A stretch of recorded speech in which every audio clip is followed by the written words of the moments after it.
Hello everyone, welcome back to my channel Shubhashis lifestyle. আজকে আবারও Sunday blog নিয়ে চলে এসেছি বাঘমুন্ডিতে বাসের জন্য। দাঁড়িয়ে আছি, সকাল সকাল বেরিয়ে পড়েছি, বাড়ি যাব, বাস ধরবো, বাস ধরে ট্রেন। আমার সব সানডে ব্লগগুলোতে তো আপনারা জানেনই, যদি দেখে থাকেন, যারা যারা দেখেন তারা অবশ্যই জানেন শনি কি রবিবার এরকম করেই যাই। তো এবারে শনিবারে যাওয়া হয়নি, তাই রবিবারে আজকে যাচ্ছি। কম সময় পাবো, তবুও বাড়ি তো বাড়ি, আজকের দিনটা একটু তো রিল্যাক্স হবে। তো বাসে বেরিয়ে পড়েছি। বাস তো একদমই ফাঁকা ছিল, সানডের দিনটা অত ভিড় থাকে না কোনো কোনো সময়, আর আজকে বোধহয় রথের দিন, সেজন্য একটু ফাঁকা বেশিই ছিল।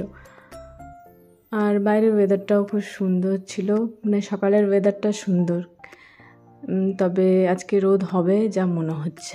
রোদ হলেই গরম, তা না হলে তো ঠান্ডা ঠান্ডা বেশ কদিন ছিল, ভালো বৃষ্টি হয়েছে, তার জন্য ঠান্ডা ওয়েদারটাই ছিল। পাহাড়ের দৃশ্যটা খুব সুন্দর লাগে এই বাসে যাওয়ার পথে, তো প্রতিবারে আমি যখনই যাই ক্যাপচার করে নিই, বেশ ভালো লাগে। আর বৃষ্টি হয়েছে বলে চারপাশটা বেশ সবুজ সবুজ হয়ে আছে, খুব সুন্দর লাগছিল। তো তাড়াতাড়ি আমি পৌঁছে যাচ্ছি, সকাল সকাল স্টেশনে পৌঁছেও গেলাম। বরভূম স্টেশন একেবারেই ফাঁকা, এত সকালে কোনো ট্রেন থাকে না। আমার ট্রেনটাই যে 7:30টার দিকে রয়েছে, তো ওই সময় থেকেই ভিড়টা হয়। আর এখন ম্যাক্সিমাম ট্রেন ক্যান্সেল হয়ে আছে দেখলাম, তো আমি যেটাতে যাব সেটাই আছে। এরপর একটু ওয়েটিং রুমে বসবো, হাতে ব্যাগ রয়েছে, ব্যাগটাও বেশ ভারী।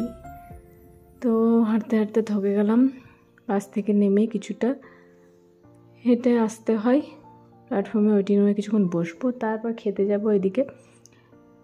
তো একদমই ফাঁকা দেখলাম, একটু থকে গেলাম বলে ব্যাগটা রাখলাম। এরপর যাই ওয়েটিং রুম, দেখি কেউ আছে কি না, ফাঁকা আছে নাকি লোক আছে। তো মোটামুটি সকাল দিকটা ফাঁকাই থাকে, প্রতিবারে এসে ফাঁকাই পাই আমি। তো আজকেও দেখছি ফাঁকাই রয়েছে, কোনো লোক নেই। তো একটুক্ষণ বসে নেব, ততক্ষণে দোকানগুলো খুলুক, চা খাবো বা কিছু খাবার খাবো। আর এখানে টয়লেটের ব্যবস্থাটা ভালো আছে, এটা ফার্স্ট ক্লাস ওয়েটিং রুম। তো এখানে বাথরুমের ব্যবস্থাটা ভালো রয়েছে, কিন্তু আরেক জায়গায় যেটা টাকা দিয়ে যেতে হয় সেখানে কিন্তু খুবই নোংরা, আর ওখানে চাবিও দেওয়া থাকে। তো যাই হোক, কিছুক্ষণ বসলাম, এরপর বাইরের দিকে বেরোলাম, একটু ছোলা বাটাটা খেলাম, আর তারপর একটু চা খেয়ে নিচ্ছি। আর প্রতিবারেই আসি, তো এরকম আস্তে আস্তে আমার এখানে লোকজনগুলোর সাথে সবার সাথে পরিচয় হয়ে গেছে। তো সবাই খুব ভালো ভালো ব্যবহার মানুষগুলোর। রেগুলার আসি, মানে আপ অ্যান্ড ডাউন করি, সেই জন্য সবার সাথে পরিচয় হয়ে গেছে। আর আজকে দেখলাম একটা ঠেলাতে অনেকগুলো আনারস নিয়ে বসেছে, তো খেতে মন গেল, আর ভাবলাম বাড়িতে নিয়ে যাব কেটে। তো মা বললো না, কেটে আনতে হবে না, এখানে তো পাওয়া যায়, থাক, অত বই আনতে হবে না, তুই খাবার থাকলে খেয়ে নে। তো আমি খেয়ে নিচ্ছি, আমি সেজন্য বানানো করালাম। হালকা নুন আর চিনি দিয়ে খুব সুন্দর মেখে দিয়েছে, আর কেটেও দিয়েছে, খুব ভালো লাগলো। খেয়ে নিলাম, খেয়ে এরপরে আমার ট্রেনের টাইম হয়ে গেছে, তো ওই প্ল্যাটফর্মের দিকে যাচ্ছি। আর এখন একটু হালকা হালকা ভিড় হয়েছে, তাও আজকে রবিবার বলে সেরকম ভিড় নেই। আর রোদ তো উঠেছে, দেখুন বন্দে ভারত ট্রেনটা প্রায়ই আমি দেখতে পাচ্ছি এরকম টাইমে বেরোয়। বরভূম স্টেশনে স্টপেজ নেই, আমার ট্রেন ঢুকে গেল, এরপর ট্রেনে চেপে পড়ব। ফাঁকাই আছে, আশা করি সিট পেয়ে যাব, লেডিসে আমি বসি। তো মোটামুটি ফাঁকাই আছে। আমার সামনে দেখুন এরা বসে আছে সবাই, আর আমি এই সিটটাতে একজন আছি, আর আমার সাথে একজন আছে। তারপর ওই সরে গেল, তখন আমিও পা মিলে আরামে বসলাম পুরো সিটটাতেই। তো এইভাবেই আমার প্রতিবারে জায়গা ঠিকই হয়ে যায়, আর ভালোভাবেই যেতে পারি। এই ট্রেনগুলোতে মোটামুটি সিট ভালোই থাকে। আর লেটটা ছিল না ট্রেনটা, তো আস্তে আস্তে দেখছি লেট করছে, কিছু কিছু স্টেশনে এমন দাঁড়িয়ে দিচ্ছে, তো বিরক্ত হয়ে গেলাম পুরো। আর এখন গরমটা একটু লাগছে, যেহেতু রোদ দিচ্ছে আর অন্যরকম ভাব রয়েছে। তো যাই হোক, আদ্রা স্টেশন নেমে গেছি, এবারে লিফটে করে নিচে নেমে যাব। আর আজকে রিয়নকে আসতে বলেছি। রিয়ন মানে আমাদের বাড়িতেও মানুষ হয়েছে, আমাদের পাশেই থাকে। তো ওকে বলেছি, দাদা চার্চে গেছে, সেজন্য রিয়নকে বললাম আসতে। তো রিয়ন এসে দাঁড়িয়ে আছে স্টেশনে, মানে আমার এক দাদার ছেলে, ওর বাবাকে আমি দাদা বলি।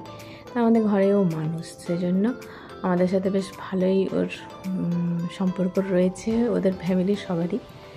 তো আমাদের ঘরেরই বাচ্চা, সকাল সকাল ওকে ফোন করে বললাম যে একটু নিতে আয়, তাহলে এলো।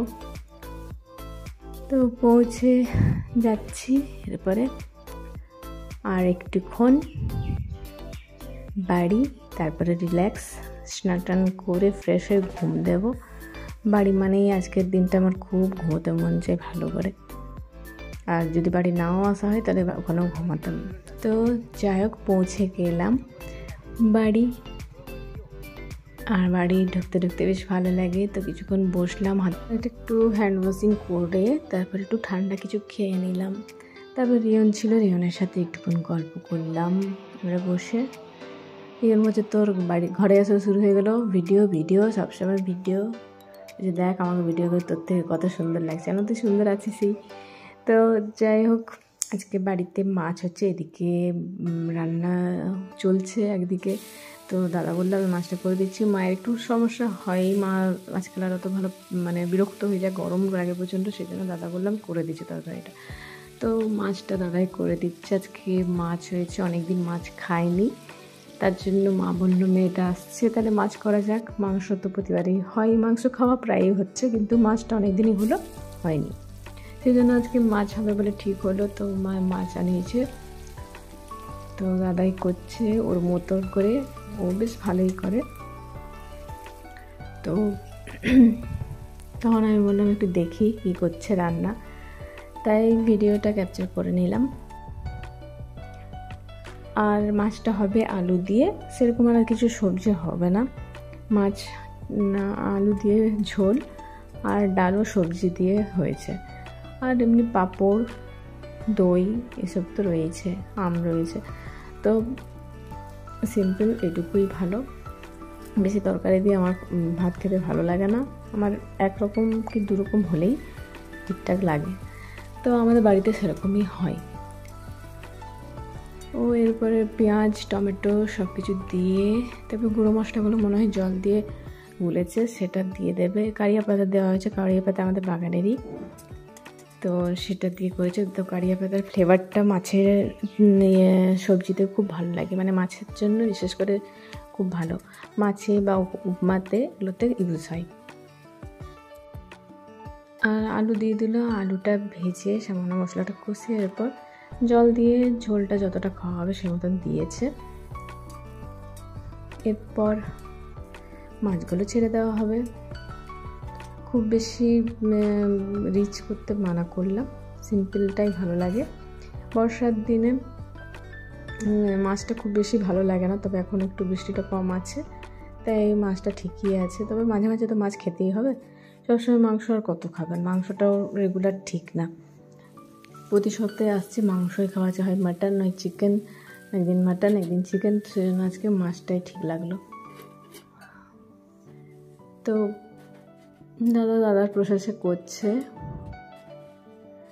মোটামুটি হয়ে এসছে। এরপর ঝোলটা ফুটছে, এরপর মাছগুলো ছেড়ে দেবে। তো মাছগুলো ছেড়ে কিছুক্ষণ ফুটিয়ে তারপর ঢাকা দিয়ে নামিয়ে দিলেই মাছের ঝোল রেডি। তো আজকে লাঞ্চে আমাদের তাহলে এই রেসিপি, তাহলে মাছটা হয়ে যাক। এদিকে আমিও স্নানে যাব, প্রচণ্ড গরম লাগছে, মানে রৌদ্র দিচ্ছে বলে একটা অন্যরকম লাগছে ওয়েদারটা, নাহলে কদিন বৃষ্টিতে বেশ ঠান্ডা হয়ে গেছিলো ওয়েদার। তো যাই হোক স্নান হয়ে গেল, স্নান করে আমি একটু মোবাইল নিয়ে বসলাম, ঠান্ডাতে ফ্যানের তলে বেশ আরাম লাগছে। এই সময়টাতে একটু আমার ঘুম পাই, ভাবছি একটু ঘুমিয়ে নেব, তারপর মা তো উঠাবেই খাবার সময়, তখন উঠবো। তো একটুক্ষণ মোবাইল দেখে নিচ্ছি, মোবাইল দেখারও তো টাইম সেরকম পাই না। আসার সময় ট্রেনের এই জার্নিতে একটু দেখা হয়, আর এরকম রিল্যাক্স থাকলে, তা না হলে ব্যস্ত থাকলে সত্যি মোবাইলটা নিয়ে বসতে পারি না। এই আজকের রিল্যাক্স ডেতে একটু ভালোভাবে টাইম পাই। তো সানডে মানিয়ে হচ্ছে রিল্যাক্স। তবে আজকে চার্চে যাওয়া হলো না, যেহেতু আজকের দিনটাতে এলাম তাই। তো কালকে আসা হলে হয়তো যাওয়া হতো। যাই হোক, এরপর একটু আমার ঘুম পাচ্ছে, ঘুমিয়ে নিচ্ছি। নেক্সট খাওয়ার পর দেখা হচ্ছে। তো এদিকে খাবার রেডি। আজকে কলা পাতাতে ভাত দেওয়া হয়েছে, মানে আমাদের বাগানেরই অনেক ঝোপঝাড় ছিল, সব কাটা হয়েছে। কলা পাতাগুলো কেটে দিয়েছে, পুরনো কলা পাতা ফেলে দেওয়া হয়েছে, আর কিছু কচি ছিল সেগুলো খাওয়ার জন্য আনা হয়েছে। সেজন্য আজকে খাওয়া হবে বলে মা পাড়া করিয়েছে দাদাকে দিয়ে। আর আজকে তাই কলা পাতাতে খাচ্ছি। কলা পাতাতে খাওয়ার স্বাদটাই আলাদা, আর মানে অনুভবটা একটা অন্যরকম লাগে। তবে এক্ষেত্রে ইলিশ মাছ হলে আরও বেশি ভালো লাগতো। তো যাই হোক, খেয়ে নিচ্ছি। খাবার খেয়ে তারপর একটু ঘুম দেব। চটপট খেয়ে নিচ্ছি। আজকে রেসিপি তো বললাম, মাছের ঝোল, ডাল, আম, পাঁপড়, লেবু, পেঁয়াজ এগুলো ছিল। তো খাওয়া হয়ে গেছে, এরপর পান খেয়ে নেবো অ্যাজ ইউজুয়াল, যেমন আমি খাই। আমাদের মাছ মাংস যাই হোক, পানটা আসে আমার জন্য। তো বাবা নিয়ে আসে স্পেশাল পান, খেয়ে নিচ্ছি। তারপর আবার দই খেতে হবে। তো একটুক্ষণ পর দই খেয়ে নেবো, বেশি দেরি করবো না, কারণ কি একবারেই ঘুমাবো। কারণ কি ঘুম থেকে উঠে নিয়ে আর ইচ্ছা যায় না কিছু মাঝে খেতে। তো দইটাও খেয়ে নিচ্ছি। তো আজকে সানডেতে আমার এভাবেই কাটলো, আর এটাই আপনাদের সামনে তুলে ধরলাম। আমার ব্লগ বা ভিডিও ভালো লাগলে লাইক করবেন, কিছু কমেন্টস করবেন, আমার ভালো লাগবে। আর যারা নতুন আছেন তারা আমার চ্যানেলটা ঘুরে এসে সাবস্ক্রাইব করে যাবেন। ভালো লাগলে ফেসবুক থেকে দেখলে ফলো করবেন। নেক্সট আর অন্য ব্লগে দেখা হবে। সকালের পাশে থেকো, সাথে থেকো, ভালো থেকো। তাহলে আজকের জন্য এটুকুই। Bye, see you next video and tata.